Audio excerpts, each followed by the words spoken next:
Welcome to Broken. It's interesting to know that over 90% of our viewers choose not to subscribe.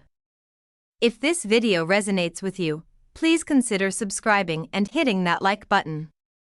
Our goal is to reach 500 likes on this post. Share your insights in the comments to stay up to date with our latest stories. Okay, let's move on. The November light filtered through my kitchen window with the tentative quality of a guest uncertain of their welcome. I stood motionless, watching dust motes dance in the weak sunbeam, feeling time stretch around me like taffy pulled thin. At 52, I had grown accustomed to this silence, to the hollow spaces that echo when a life once full empties itself gradually, like water finding cracks in stone. My name is Catherine, and I have lived alone in this house for 6 years, ever since my husband Richard succumbed to a heart attack one ordinary Tuesday morning. The coffee had still been warm in his cup when the paramedics arrived. Sometimes I still find myself making 2 cups out of habit, the muscle memory of married life proving more durable than I expected. The house had grown cold with the seasons turning. Wisconsin autumns were unforgiving this way, slipping their chill fingers through window frames and beneath doors no matter how carefully I sealed them against the approaching winter. I pulled my cardigan tighter around my shoulders, feeling the weight of evening settle around me like a familiar shawl. The knock startled me. 3 soft raps against my front door, almost hesitant. I wasn't expecting anyone. My daughter Leah lived 3 states away with her husband and their twins, and visits were carefully scheduled affairs of airports and rental cars. My neighbor Diane occasionally stopped by with surplus garden vegetables or neighborhood gossip, but never this late, when the sky had already dimmed to the color of bruised plums. When I opened the door, the porch light illuminated a face I recognized but hadn't expected. Thomas Ellis, who had moved into the rental house across the street last spring.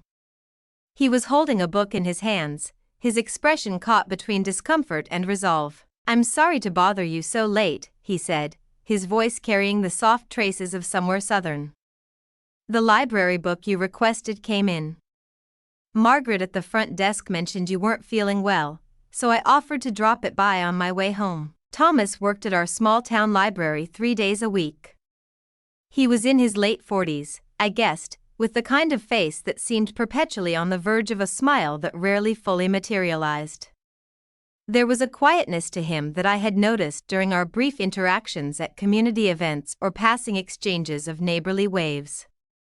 A divorced father of a college-aged son, he kept largely to himself, though he was unfailingly polite when our paths crossed. "That's very kind of you," I said, accepting the book, a biography of Georgia O'Keeffe I'd been waiting weeks to read. "Would you like to come in for some tea? It's getting quite cold out there." The invitation surprised me as much as it seemed to surprise him. I wasn't in the habit of entertaining, especially not in the evenings, and especially not men I barely knew. But something in his solitary figure on my porch, bundled against the autumn chill, resonated with me in a way I couldn't immediately define. "I wouldn't want to impose," he said, even as the wind picked up, rustling the dried leaves that had collected along my walkway. "It's no imposition. I was just about to make some myself." He followed me inside, removing his boots at the door without being asked, the consideration of someone accustomed to other people's houses and their unspoken rules. In my kitchen, I busied myself with the kettle and teapot, grateful for the familiar ritual that required no conversation. "You have a lovely home," Thomas said, his eyes taking in the lived-in comfort of my space, the bookshelves overflowing with volumes acquired over decades, the handmade Afghan throne over the back of the sofa, the collection of beach glass in a bowl on the coffee table. "It feels substantial. Like a life well lived." "Thank you," I replied, surprised by the apt description. "It's been my home for 23 years. Sometimes I think the house knows me better than anyone else does now." The kettle whistled, saving me from the vulnerability of my own words. I poured hot water over the tea leaves, watching them unfurl like slow-motion dancers in the steeping pot. "My son Josh is finishing his master's degree in Seattle," Thomas said as I brought the tea to the table. "Environmental science. He calls every Sunday, but it's not the same as having him nearby. The house I'm renting feels too big some days, too quiet. I understand that, I said, passing him a mug. My daughter's in Chicago with her family. She wants me to move closer, but this house, it's where all my memories live. The good ones and the difficult ones, I imagine, he said, his perceptiveness catching me off guard. I nodded, watching steam rise from my tea. Exactly that. We talked as the evening deepened around us, the conversation flowing with unexpected ease. Thomas had been an architect before his firm downsized 3 years ago. Rather than relocate to a larger city, he'd chosen to reinvent himself in smaller ways, working part-time at the library while doing freelance design consultation. He spoke of his former profession with the gentle wistfulness of someone who had made peace with loss without forgetting what had been precious about what was gone. Outside, the wind picked up, rattling the windows with increasing insistence. I rose to adjust the thermostat, the old house always reluctant to hold warmth on the coldest nights. Your heating system sounds like it's struggling a bit, Thomas observed, his head tilted toward the laboring sound of the furnace. It's as old as my marriage was, I admitted. Every year I tell myself I'll replace it before winter, and every year I find reasons to postpone it. I could take a look at it for you, he offered. I'm not a professional, but I've learned enough about home systems over the years to spot common problems. I hesitated, unaccustomed to accepting help, especially from someone who was still largely a stranger. But the thought of another winter battling with the unreliable furnace tipped the scales of my decision. If you wouldn't mind, that would be very kind. I led him to the basement door, switching on lights as we descended the stairs.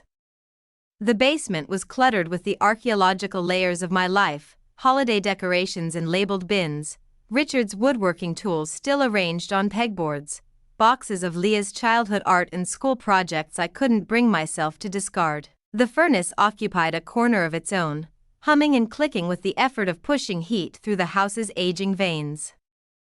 Thomas approached it with respectful familiarity, examining connections and listening to its rhythm with the concentration of a doctor with a stethoscope. When was the last time you changed the filter? He asked, crouching to examine something I couldn't see. I'm not sure, I admitted.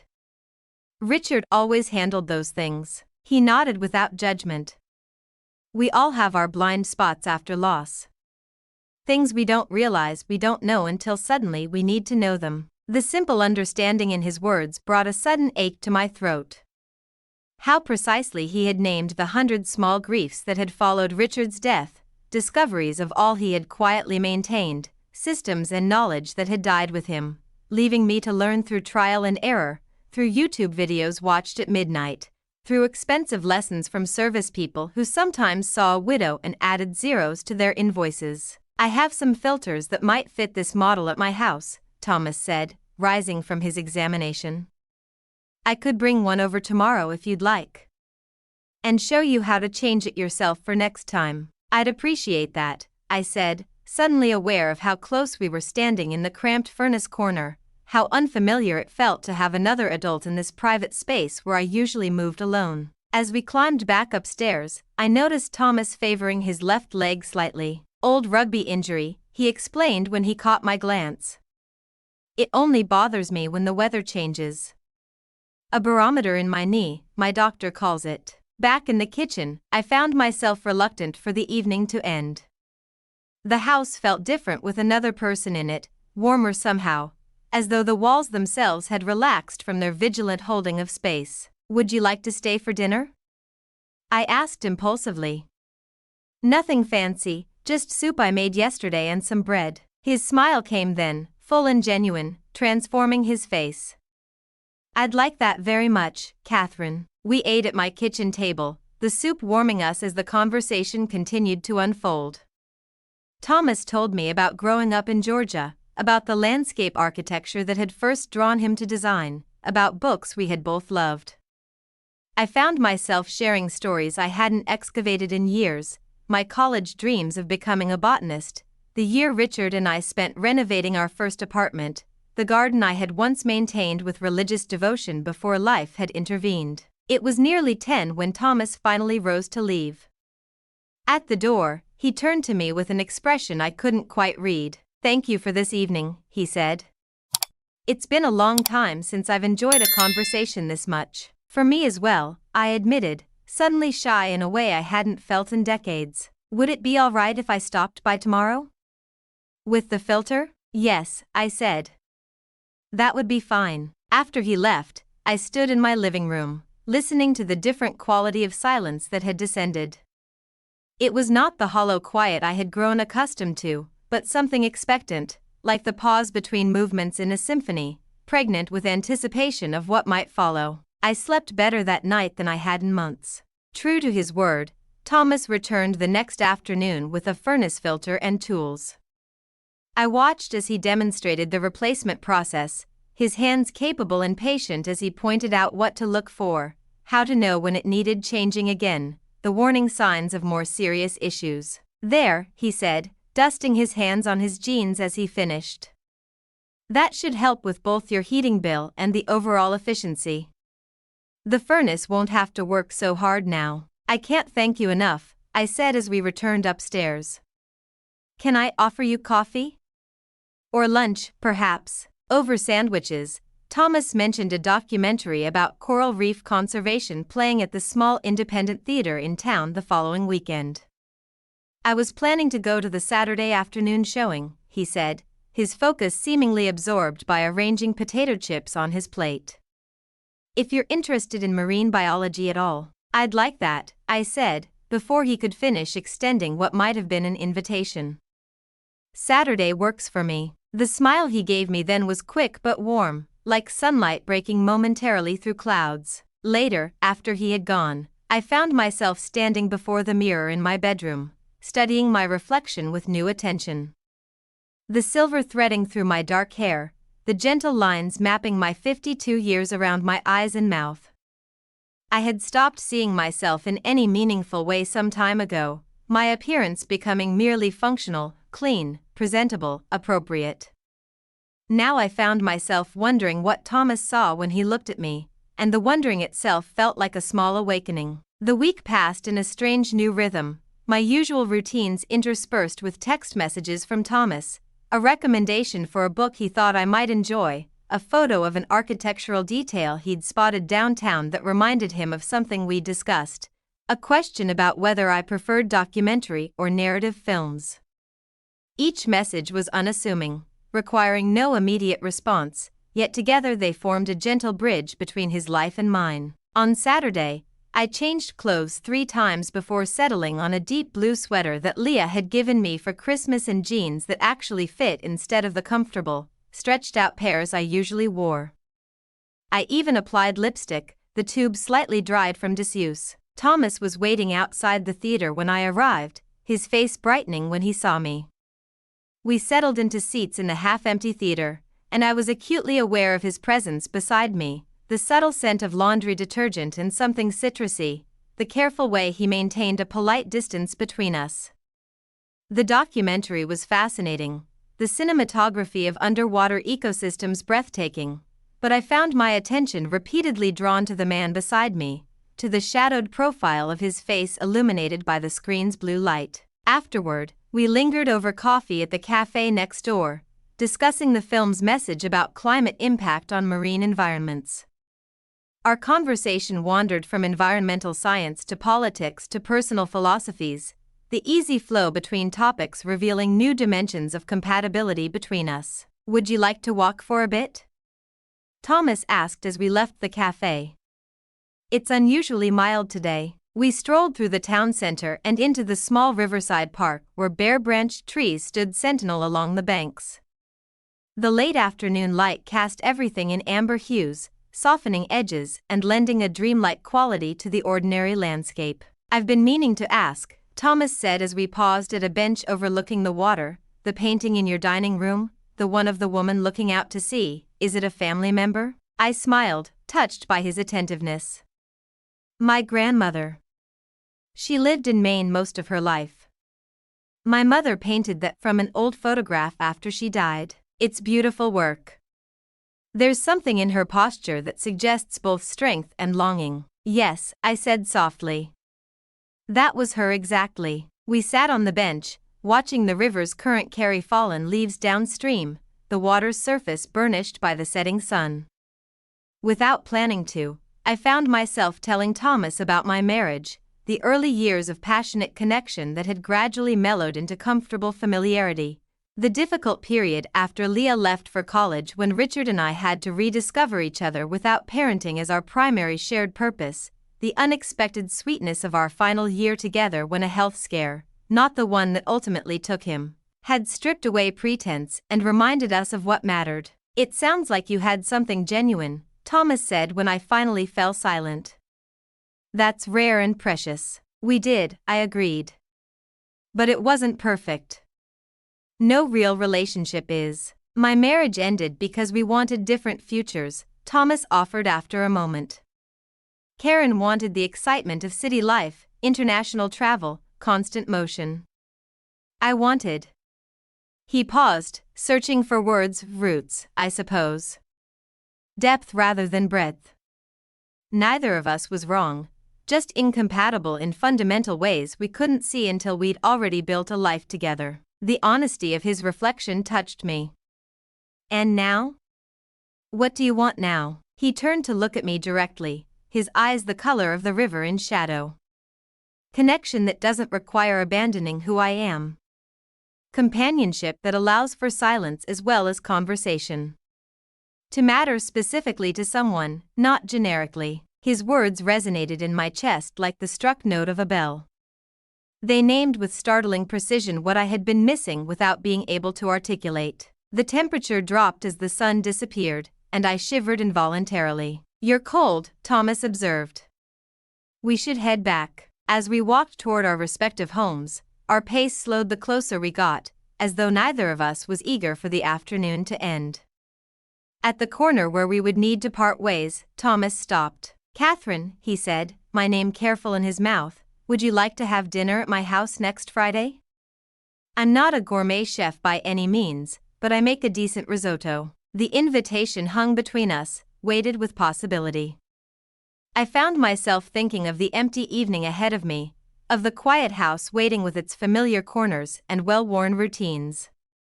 And then I thought of the unexpected pleasure of these hours with Thomas, how conversation with him felt like coming across a clearing in a forest I'd been wandering through. "I'd love to," I said, and watched his face relax into a smile. 7 o'clock? 7 is perfect." He hesitated, then leaned forward and brushed his lips against my cheek, the contact so brief and gentle I might have imagined it if not for the warmth that bloomed beneath my skin afterward. "Until Friday, then," he said, and turned toward his house. I walked home in a state of buoyant disorientation, my mind replaying moments from the day, Thomas's laugh during a particularly absurd sequence in the documentary, the attentive way he listened when I spoke, the feeling of his lips against my cheek.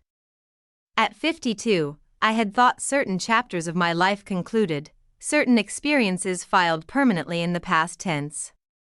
Now I found myself wondering if perhaps the story continued in ways I hadn't anticipated. At home, I moved through my evening routine with distracted hands, my thoughts elsewhere.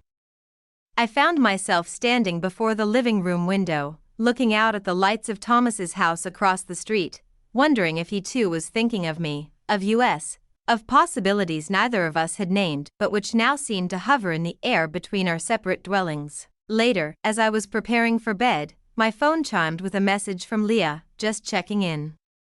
"How are you doing, Mom?" I stared at the screen, considering how to respond. My relationship with my daughter had settled into predictable patterns, her concern for my well-being tinged with worry that I was too isolated, too anchored to the past, my reassurances that I was fine, managing, content enough. I had never wanted to burden her with my loneliness, had never wanted her to feel responsible for my happiness. "I'm doing well, actually," I typed. "I went to a documentary today with a friend. It was lovely." Her response came quickly, "A friend? That's great, Mom. Anyone I know?" "A neighbor," I replied, not yet ready to explain more. "Tell me about the twins. How was Emma's recital?" The conversation shifted to safer territory, my grandchildren's activities, Leah's work challenges, plans for an upcoming visit. Yet even as we exchanged our usual updates, I felt something shifting within me, a quiet recalibration of possibilities. After we said goodnight, I lay in the darkness of my bedroom, listening to the familiar creaks and sighs of the house settling. For the first time in years, the silence felt not like absence but like potential, the blank page before words are written, the breath before music begins. The days until Friday passed with dreamlike quality, ordinary activities overlaid with anticipation. I worked in my garden, preparing it for winter, my hands in the soil as my mind wandered to Thomas. I finished the O'Keeffe biography, mentally noting passages I wanted to discuss with him.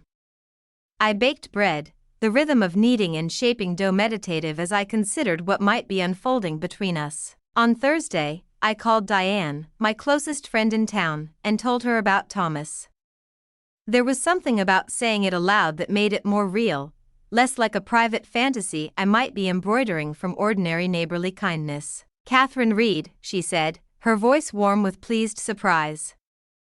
"Are you telling me you have a date?" I'm not sure what to call it, I hedged, though the word date sent a flutter through my stomach. Dinner at a neighbor's house doesn't necessarily mean, "Oh, it absolutely means something," Diane insisted. "Thomas Ellis is a catch, you know. Janet at the book club says he's turned down at least 3 dinner invitations from eligible women in town. He keeps to himself. But apparently not with you." Her words stayed with me, a small flame of possibility I both wanted to nurture and was afraid to examine too closely. Friday evening arrived cold and clear, stars emerging in the early darkness of late autumn. I dressed with care in black trousers and a soft gray cashmere sweater I had almost forgotten I owned, applied makeup with attention I hadn't given to my appearance in years.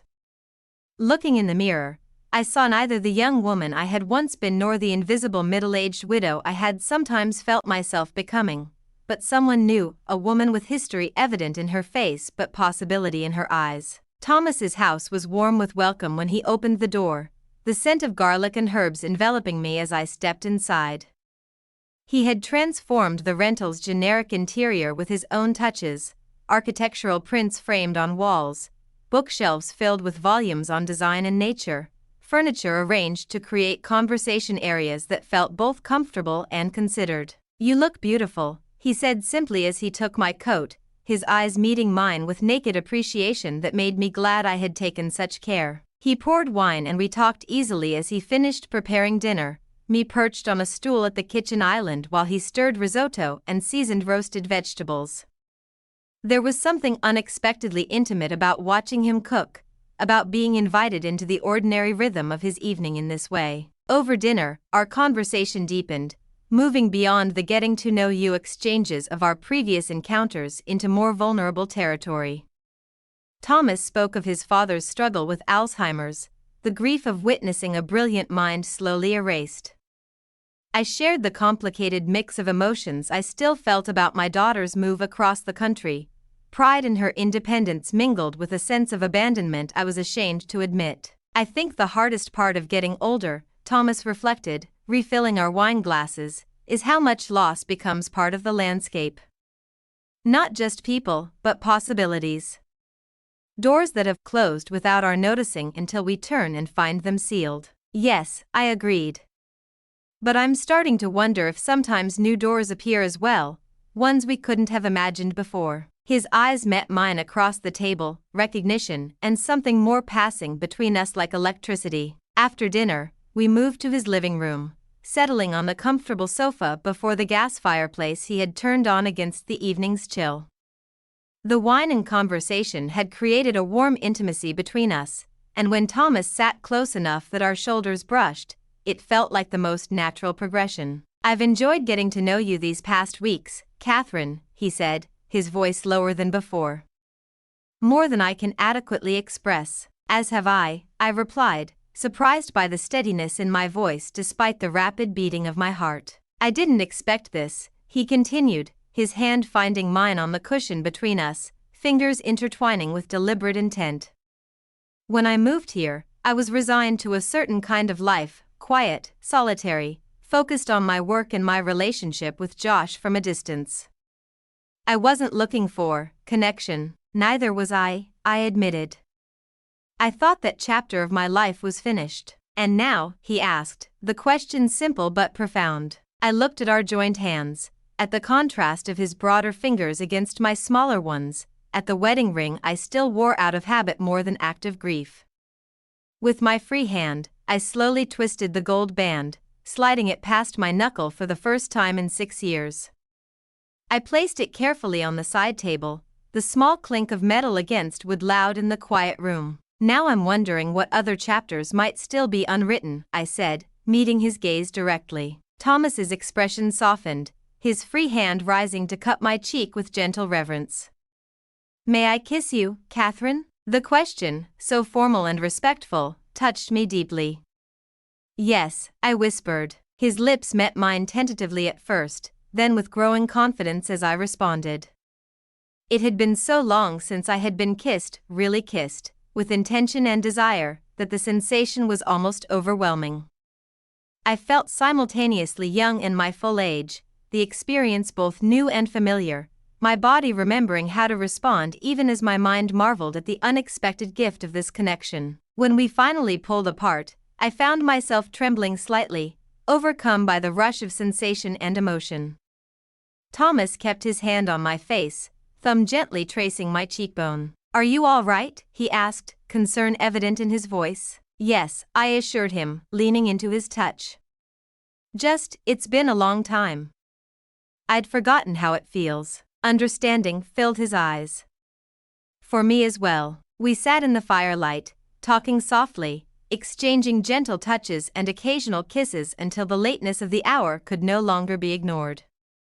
At my reluctant mention of needing to leave, Thomas nodded, though his hand tightened briefly on mine. May I walk you home? He asked as he helped me with my coat. The night air was bracing after the warmth of his house, the stars brilliant overhead as we crossed the quiet street. At my door, he pulled me close again, his kiss deeper now, more certain, sending warmth spiraling through me despite the cold night. Would you like to come in? I asked when we separated, the invitation clear in my voice. Thomas's eyes searched mine in the porch light. Are you certain? I nodded, suddenly sure. Completely. Inside, in the familiar territory of my home made new by his presence, we moved together with the deliberate patience of people who understood the value of what was unfolding between us. There was no youthful urgency, no desperate grasping, but rather a mindful exploration, each touch and kiss an affirmation of connection found when neither of us had been looking. Later, in the darkness of my bedroom, Thomas's arm draped over my waist and his breathing deep and even beside me, I felt tears form and slide silently down my temples into my hair. Not tears of regret or even of complicated joy, but simply of recognition, of how long it had been since I had felt fully present in my own body, fully alive to sensation and emotion, fully connected to another person in all the complex layers of human intimacy. I had thought certain doors closed forever, certain experiences relegated permanently to memory. Now, in the quiet dark with this man who had appeared unexpectedly in my carefully managed life, I found myself filled with wonder at the capacity of the human heart to expand when given the chance, to find new spaces for connection even after profound loss. Thomas stirred beside me, his arm tightening instinctively around me as though even in sleep he sought to keep me close. I turned toward him, resting my head against his chest, listening to the steady rhythm of his heart. Tomorrow would bring questions, adjustments, the beginning of figuring out what this might become. But for now, in this moment suspended between what had been and what might be, I allowed myself simply to exist in the precious present, warm, connected, and unexpectedly, improbably alive to possibility once more. I closed my eyes and slept more peacefully than I had in years, anchored by the weight of another's presence, by the quiet miracle of being held and holding in return, by the realization that even in the autumn of my life, new seasons could still unfold with tender, astonishing grace.